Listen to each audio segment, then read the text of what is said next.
राज्याचे नवे मुख्यमंत्री म्हणून देवेंद्र फडणवीस यांचा शपथविधी थाटात होणार आहे.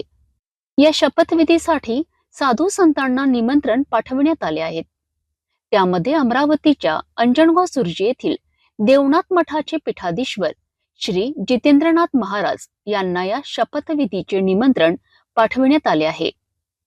जितेंद्रनाथ महाराज यांना शपथविधीचं निमंत्रण मिळाल्यामुळे धार्मिक क्षेत्रात उत्साहाचं वातावरण पाहायला मिळतंय. जितेंद्रनाथ महाराज यांना यापूर्वीही अयोध्या येथील श्रीराम मंदिराच्या मूर्ती प्राण प्रतिष्ठापना कार्यक्रमाला देखील प्रमुख म्हणून बोलावण्यात आलं होतं. माझ्या महाराष्ट्राला स्थिर सरकार मिळते आहे.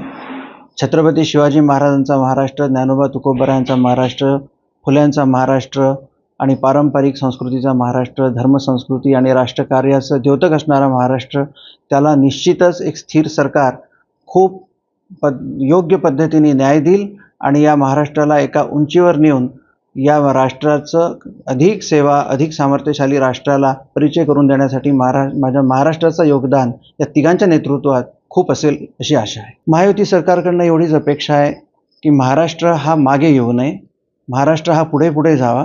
महाराष्ट्रामध्ये बेरोजगारी खूप आहे, त्या बेरोजगारीतून महाराष्ट्र बाहेर निघावा. महाराष्ट्रामध्ये रोजगाराच्या संधी, महाराष्ट्रामध्ये संस्कृती, परंपरा, कला, ज्ञान, विज्ञान, धर्म आणि परंपरा या सगळ्या प्रगल्भ आहेत. त्याचा विस्तार आणि त्याचा उपयोग या राष्ट्रकार्याकरता करता यावा, यासाठी या सरकारने प्रचंड काम केलं पाहिजे, मेहनत केली पाहिजे.